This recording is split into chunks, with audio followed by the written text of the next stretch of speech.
India की prime minister Narendra Modi की मणिपुर खोंचत की मतंग लमदम असिगी मियामना यामना चाउना आशा तौनखी अदुबु प्राइम मिनिस्टर की खोंचत मणिपुर की इरांग लोसिनबगी लाक्प ओइरमद्रे स्टेट असिदा लैरिबा याद्रबा बीजेपी की डबल इंजिन की लेंगाक असि सेमजिनबा प्राइम मिनिस्टर ओइने लाक्प ओइरमले हाइना वेटरन कांग्रेस लीडर ओक्रम जोइने फोंदोखरे कांग्रेस भवन दा पांथोखिबा पाउगी मिफमदा मांगना हाइ स्टेट असिदा मेगी तंग अहुमदगी हौदुना ngasi फावबदु सही अनि की थाम मंगा रोम इरांग असिदा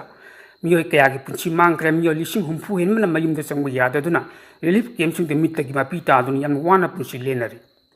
मलेम की ख्वाइदगी डेमोक्रेसी चटपा लेबा अमनि हाइना पोंगजरिबा लेबा असिगी प्राइम मिनिस्टर ना मणिपुर असिदा लाक्लगा मियाम थेंगरिबा अवाबसिंग असि कोकपीरबा लाव हाइना मतम कयागी ममांगदगी लाउदुन लाखिबन थेंगलबसि थेंगना प्राइम मिनिस्टर नरेंद्र मोदी था असिगी हौखिबा तंग 39 दा मणिपुर लाक्पा असिदा मियाम याम आशा थमनकी अदु मियाम खल्लिबसिंग अदुगी ओना तैनबदा प्राइम मिनिस्टर नरेंद्र मोदी की खोंचतना लमदम असिगी मियाम की अवाबा कोहनबा लाक ओइरमद्रे स्टेट असिदा लैरिबा बीजेपी की याद्रबा डबल इंजिन की लेंगाक असि सेमजिनबा लाक्पा प्राइम मिनिस्टर ओइरमले हाइरि महाकना हाइ प्राइम मिनिस्टर ना माकी खोंचत अदुगा मरी लेनना मियामदा थमलम वफमसिंगदा मणिपुरदा हौजिक थोकलिबा इरांग असिगी लोइनना मियाम अवाबा कया थेंगरिबा असि लोइसिननाबु वफम अमता हाइरमखिदे प्राइम मिनिस्टर की खोंचत अदुदी बीजेपी एमएलए सिंग मरकता थेंगरिबा खांगनरिबा अदु खमजिनबु ओइना लाक्पा ओइरमले प्राइम मिनिस्टर की खोंचत अर्थ लेतबा खोंचत अमगा लोइनना चप मानै स्टेट असिदा थोकलिबा इरांग असि बीजेपी की मनुंगदा मणिपुर येनबदगी थोकपनी बीजेपी मसेल खतनबगी लाननी मणिपुर थोइबा क्राइसिस असि बीजेपी गवर्नमेंट थोहनबनी मणिपुर थुगाइबा पांबा कुकी एमएलए तरागी मथक्ता BJP Manipur state Manipur speaker Manipur लेंगाक बीजेपी की सेंट्रल चिंगबसिंगना ngasi फावबदा करीमता हाइदना उसिनदना लैबा असिना बीजेपी सेंटर लैरिबा लेंगाकना मणिपुर थुगाइनबा तौरब्रा हाइबु वहंग लाक्ले अमरोमदा प्राइम मिनिस्टर नरेंद्र मोदी ने स्टेट असिदा लाक्पा मतमदा यामना हेन हाइथोइ सिंथोइरबा कंगलबा मणिपुर की गवर्नरना ओपोजिशन पार्टी की लुचिंग अमती योहनदबा असिमक डेमोक्रेसी चटपा लेबाक असिगी यामना नुंगाइतबा अमदी लाइबक थिबा थौदोक अमनी लाइबाक मियामगी अवाबा खंबा ममितगी मापी तादुना लैरिबा मियामगी मापी तैथोक पिबिगे खन्ना असेंग लेबाक असिगी प्राइम मिनिस्टर अमा ओइना अमुक्तंग लाक्पियु मियाम पुन ओक्सगी हाइबु वफमजु ओक्रम जोइना पौमिसिंग उनबदुदे फोंदोखि अतोपा पाव अमना इंडिया लेंगाक हंदक्ता नौना सस्पेंशन ऑफ ऑपरेशन सु मतम सही अमा अमुक संगोख्रबा मतुंग कुकी नेशनल ऑर्गेनाइजेशन KNO अमदी यूनाइटेड पीपल फ्रंट UPF ना कुकी जो मियामगी अपामबगी मतुंगिना थबक पाइखतुना लेजिस्लेचर लैबा यूनियन टेरिटोरी अमगी सक्तमदा सेपरेट एडमिनिस्ट्रेशन फंगनबा होटनगनी हाइना कुकी जो मियामदा थमग्रे सु ग्रुप अनि असिना मियामगा तांद्रमदना अमदी मियामगी अयाबा लौरमदना अनौबा खोंथांग अमता लौरोय हाइना कोतुना सिंदुना कांगपोकपिता पांथोखिबा मियामगी मिफमदा फोंदोखिबनी नकल अमरोमदा सेंटरना सुगी मतम सही अमा अमुक संदोरकपा असिगिदमक्तदी थगलदुना खोंथांग असिना कुकी जोसिंग तालिबा सेपरेट एडमिनिस्ट्रेशन की डिमांड फंगनबा होटनबा अचौबा खोंथांग अमनी हाइना कोतुना लौवी हाइरि वफम असी ministry of home affairs KNO UPF अमदी KZC की मके अहुंगी वरी सानखिबा अदुगी मतुंगदा कोतुना सिंदुना कांगपोकपिता पांथोखिबा थरोमदा थमखिबनी मिफम अदुदा मरु ओइना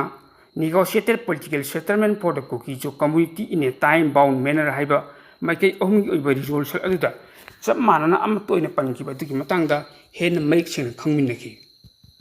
हियम मसिगी मतंगदा कुपना खननैन्द्रबा मतुंगदा कोतुना मियामगी अपाम खंगलबा मतुंग मपुंग ओइबा वरेप अनि लौखि वरेप अनि अदिति UPF अमदी KNO की लीडर सिंगना इंडिया लेंगाक्तगी लेजिस्लेचर लैबा यूनियन टेरिटोरी अमदी डिमांड तौबा मतमदा मतुंगदा लौरकदबा वरेप खुदिमक्ता कुकी जो मियाम तांद्रमगदबनी लोइनना सही असिगी मार्च की तांग अहुमदा फाइचांगदा मार्टियर्स समिति दे पांथोखिबा 22 सुबा रिमेम्बरेंस डे की थरोमदा लौखिबा मियामगी वरेप निपाल अदुबु मखाताना सौगतपा हाइबा सिनि हिरम असिगी मतंगदा इम्फालदा निमित खुदिंगी फोंलिबा पाउसी अम ओइबा नहाल थौदांगी एडिटोरियल कलमदा करी हाइरि हाइबदु यंगमिनसे सही अनि मखाइ फजिलकलबा कुकी यमदि मैतै यनिगी मरक थोलिबा इरांग असिदा मिय चनी की मथक्ता पुंसी लोंखिबा मिय कया अमना सो अपन नंखिबा युम कई कया अमना तंगोइ ओनखिबदगी मिय लिसिंग हुमफुगी मथक्ता रिलीफ कैम्पदा चंगजरगा लैरिबु वंथो असिबु अमुक्तंग लोसिन बिउ हाइदना कया कना हाइजरा फावबदा सुक्ता ताबिखिद्रबा भारत की प्राइम मिनिस्टर नरेंद्र मोदी मणिपुर मियामगी लेबक फबा हाइगद्रा था असिक तंग 39 मणिपुरदा लाक्तुना चुराचंपुर अमदी इम्फाल कंगलादा पांथोखिबा मियामगी मिफमदा माकी ओयो पुनिंग वरोलचिंग फोंदोकलंबा अदु लैरिब इरांग असि लोसिननबा वफमदि अमता यावखिदे प्रोजेक्ट खरा संगारंबा अनोवा प्रोजेक्ट खरा की जत्रा हुलंबा अदु खक्तना माके खोंचत अदुगी मरुओइ पंदम ओइखिब्रा हाइबसि मियामगी वहंगनि लोइनना इरांग मायोक्नरिब लमदम मसिदा लाखिब नरेंद्र मोदी खोंचत अदु वहन थोक लेतब खोंचत अमनि हाइना कना कन्न ngangnabत नतना सोशल मीडिया द भाइरल ओइरि तसिंगमकि मियामना ngangnरिबसि चुम्ब्रा हाइना खनबग लोइनना इरांग नंगलब लमदम असिदा मतौ कमदों शांति हंजिलकदगी हाइबु वखलोल अदुदा महाकी थमोइदगी थोरप असेंग वफमसिंग अदु फोंदोकलम तारगदी मियाम सिंथानरमगै हौजिक स्टेट असिदा नेना तादब फिबम अमद लैरि डिस्प्लेस पर्सन कया अमना मागी अदुक्कि मति वान हिंगली बिजनेस की हिरम खुदिमक्ते फेल ओइरि स्टेट असिदा लैब नेशनल हाईवे खुदिमक्ते माइतै सिंग चतप यारो हाइदुन थिंजिलग थमली माइतै सिंग नमना खुंदारेब तंपाकी लमदसु कुकी कंगति यावरिब जाति अमत चंगलप तौदे माइतै सिंग माइकैदगी तंपाकी लमद कुकी सिंग चंगलप यारो हाइबो वफम अमत ngasi फाव फोंदोप लेते अदुबु कुकी प्रूफ की सिविल सोसाइटी ऑर्गेनाइजेशन सिंग यावना लैंगा का सु तौनेब कांगबु सिंग माइकैदगी नेशनल हाईवे द बफर जोन लांथोलग माइतै चंगलप यारोय मदुद थोप फत नुंग खुदिमक मदुग रिक्स पुरोय नेशनल हाईवे दी मखोइन अथिंग लेते बफर जोन लांथोलग माइतै सिंग चंगलप तारगदी मदुद फत्तनुंग थोक्तनबा ngaksinbagi thabak central force sing andai te logadabni haiba yauna akan wafam asima maram oiraga tampak amada khundariba maitei singi thamoidadi adukimati pende handak bharat lenga ki kuki khulai paiba singa tawna ki suspension operation aduda maruina manipur gi territorial integrity thuaida national highway the free movement tawbada ating balaitaba haibu wafam asi yauragasu Kuki Zo organisation सिंग माइकई दगी मदु पुनमक समजिन सजिनबा PIB सेलदी यावबनी असेंग सुगी एग्रीमेंट अदुददी यावदी हाइना फोंदोकपसु लेखरबन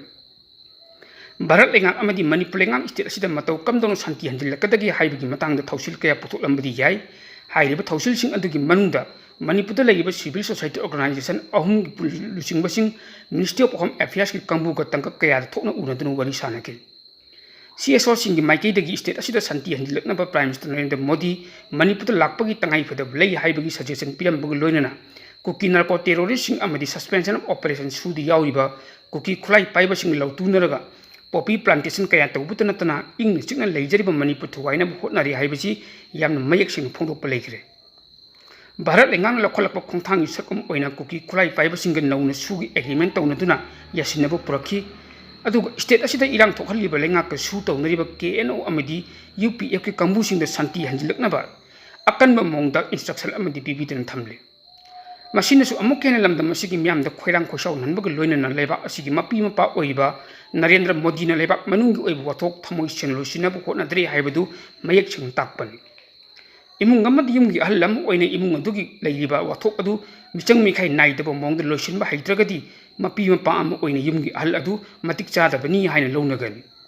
डेमोक्रेसी चरप लेबाक अमदा प्राइम मिनिस्टर की फमसी अतुकी मतिक मरु ओइ पावर खुदिमक माकी मखुत लैबग लोइनना लेबाक शासन तौरिबनि लेबाक मनुंग लैब वथोक लोइसिनबा हाइबसी प्राइम मिनिस्टर अमदी होम मिनिस्टर की मथौनी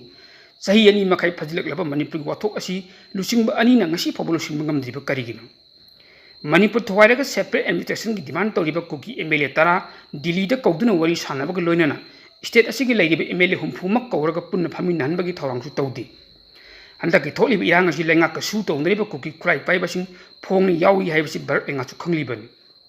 मणिपुर की लैरिबा MLA हुमफुना मणिपुर भारत तगी तोंगाना लैजरगे हाइबा भारत लेंगा अयाबा पिगदौरिब्रा अमबु ओइरो प्राइम मिनिस्टर नरेंद्र मोदी ने मणिपुर लाकलमले डिस्प्लेस पर्सन सिंगसु तोंगान तोंगान उनखरे कुकी सिंग माइकैदगी डिस्प्लेस पर्सन सिंग अंगांग सिंग इसै सक्तुना नरेंद्र मोदी हराव तराम ओखिबनि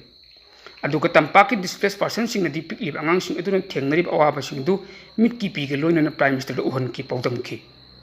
अंगांग सिंगदुना पौदमलिबदु तारगा नरेंद्र मोदी हनकी मखा कई करम थौंग लखलकदगी हाइबदि खंगद्रि तौबतबु महकना मणिपुर लकलम खोंचत अदुदि वहन थोक यावदब खोंचत अमनी हाइन ngangribा सि ताबददि यामना नुंगाइतब फावि हाइबु वफमसु नारल थौदांग पाउचेगी एडिटोरियल कलमद फोंदोरखे मखा ताना हुजिक मणिपुर ओइरिबा इशु असिगी मतंगदा इम्फाल द नुमित खुदिंगी फोंगिबा पाउचे कंगला पाउगी एडिटोरियल कलमद अमुक करी हाइरि हाइबदु यंगमिनसे सही अनि हेन इरांग मयुकनरिबा स्टेट असिदा इंडिया की प्राइम मिनिस्टर थेंगलबसु थेंगना थासि तंग त्राउनुद लकलमले सही अनि हेलब इरांग असिगी मतंगदा प्राइम मिनिस्टर नरेंद्र मोदी ने वही अमत nganगदना अतुक कुइना लेरखिबन प्राइम मिनिस्टर इरांग असिगी मतंगदा करी खलिबगी हाइबा कनामतन खंगबंगमदन लेयिंग चेरक्ता इंडिया गवर्नमेंट का सस्पेंशन ऑफ ऑपरेशन द लेगिबा चिन कुकी जो मिलिटेंट सिंगा ट्राइब टाइट सु एग्रीमेंट साइन तौनदुना वथोकी वरोसिन पुरले ट्राइब टाइट एग्रीमेंट यानबा अदुदा मतम लोइखबसु सही यमा संदोकपा नेशनल हाईवे द फ्री मूवमेंट हांगदोकपा डिजिग्नेटेड कैम मसिंग हनथनबा अमदी कैम की मफम खर होंदो होजिन तौबा हाइबनि चिंग हिरम खरदि यानकिबन ꯑꯗꯨꯕꯨ ꯇ꯭ꯔꯥꯏꯕꯇ ꯑꯦꯒ꯭ꯔꯤꯃꯦꯟ ꯑꯁꯤꯒꯤ ꯃꯥꯌꯣꯛꯇ ꯆꯤꯟꯀꯨꯀꯤꯖꯣꯒꯤ ꯃꯥꯏꯀꯩꯗꯒꯤꯗꯤ ꯃꯈꯣꯏꯒꯤ ꯑꯣꯏꯕ ꯁꯦꯄꯔꯦꯠ ꯑꯦꯗꯃꯤꯅꯤꯁꯇ꯭ꯔꯦꯁꯟꯒꯤ ꯗꯤꯃꯥꯟ ꯐꯪꯗ꯭ꯔꯤꯕ ꯃꯈꯩ ꯃꯈꯣꯏꯒꯤ ꯈꯣꯡꯖꯪ ꯍꯟꯗꯣꯛꯂꯣꯏ ꯐ꯭ꯔꯤ ꯃꯨꯚꯃꯦꯟꯒꯤ ꯑꯊꯤꯡꯕ ꯍꯟꯗꯣꯛꯂꯣꯏ ꯍꯥꯏꯕꯒꯤ ꯈꯣꯜꯂꯥꯎ ꯂꯩꯔꯤ ꯑꯃꯔꯣꯝꯗꯅ ꯃꯅꯤꯄꯨꯔꯒꯤ ꯑꯄꯨꯟꯕꯒꯤ ꯁꯛꯇꯝ ꯉꯥꯛꯂꯤꯕ ꯃꯤꯌꯥꯝꯒꯤ ꯃꯥꯏꯀꯩꯗꯒꯤꯗꯤ ꯁꯨꯒꯤ ꯃꯇꯝ ꯁꯥꯡꯗꯣꯛꯄ ꯌꯥꯔꯣꯏ ꯏꯟꯗꯤꯌꯥ ꯒꯚꯔꯟꯃꯦꯟꯠꯅ ꯁꯦꯝꯈꯤꯕ ꯕꯐꯔ ꯖꯣꯟ ꯑꯃꯗꯤ ꯐ꯭री ꯃꯨꯚꯃꯦꯟꯒꯤ ꯑꯊꯤꯡꯕ ꯂꯧꯊꯣꯛꯀꯗꯕꯅꯤ ꯍꯥꯏꯕꯒꯤ ꯗꯤꯃꯥꯟ ꯂꯩꯔꯤ ट्राइबꯇ एग्रीमेंट याउरिब वफमसिंगि मनुंगदा सु एग्रीमेंट सही अमा सांदोकप खक्ता ओइना यानब ओइरमले अतै हिरमसिंगदि यानब लेइतबना मरम ओइरगा इरांग असिगु वरोसिन हौजिकसु प्रप लेइत्रि मसिमंगना प्राइम मिनिस्टर नरेंद्र मोदी ना पुंग खरगी खोंचत ओइना लक्लमखिब अदुदा इरांगि वरोसिन लेइरम ताराबदि मणिपुर चुराचंपुर अमदि इम्फालगी कंगनादा तोंगाम तोंगाम मंगफ पंगथोकलो लोइना कुकी एमएलए तराना सेपरेट एडमिनिस्ट्रेशन की मेमोइद पिसिनखिब अदुना मरम ओइरगा प्राइम मिनिस्टर नकल अनी की मरक्त मियामद वांगांगबदा प्रोजेक्ट खर संगाब अमदि अतै प्रोजेक्ट कयागी उरयुंग तंबगी थबक पंगथोकलम नतना इरांग असिगि ओइबु वरोसिन पोले हाइबु वफम अमत फुंदोकलमखिदबनि मसिना ताकपदि ट्राइबत एग्रीमेंट अदु सुगी मतम संदोकनब होतनब सरुलांगनि हाइबसि मयक सेंगले इरांग वरोसिन पुकनब ट्राइबत agreement नत्ते हाइबसिनि India government अमदि state Singh governor in council इरांग वरोसिन पुकनब होतनबगी महूत अरोनब agenda अमद illegal immigrant चिनकुकी Jogi Sood lab militant Singh योक्तुन थमनब होतनबनि हाइने Lowe Manipur की मियामबुन लांगी मचंग मखातना मयुकनहनब होतनरब्रा हाइबसिनि इंडिया गवर्नमेंट की पॉलिटिकल लौतुनब कंस्पिरेसी की थौसिलगी कुकी एमएलए तरान खुयेक पीदुना सेपरेट एडमिनिस्ट्रेशन की डिमांड की मेमोइदम पीएम द पिसिनब ngambagi thona utpa ngamlakibani haibada haimanma thokloi India government Manipur की territorial integrity काइबियारोय टेरिटोरियल इंटीग्रिटी द सिग्नल पसिंग थेंगनगनि हाइबगि वफम फोंदोकलमखिबा अदुगी असेंग फिरेप लेरबदि सु संदोफमसु थोकते लोइनना लेंगाक पथाप सिंगनब अमदि अपुनबगि सक्तम थुवाइना होतनरिबा चिनकुकी जोगी एमएलए तरागी मतुंगद लेपलिबा क्रिमिनल सिंगि मथक्ता लोगी ओइब एक्शन लौखत्तुना चैराक पीरिबा मतम खक्तदा स्टेट असिदा थोकलिबा इरांग असि वरोसिन मपुंग फाना prop ngamgani Indian government Manipur government अमदि चिनकुकी जो मिलिटल अहुंगी ट्राइबत एग्रीमेंट सु संदोकप खक यानाबा मियामद नमथाक तौबनि हाइबु वफमसु कंगला पाउगी एडिटोरियल कलमद फोंदोरखि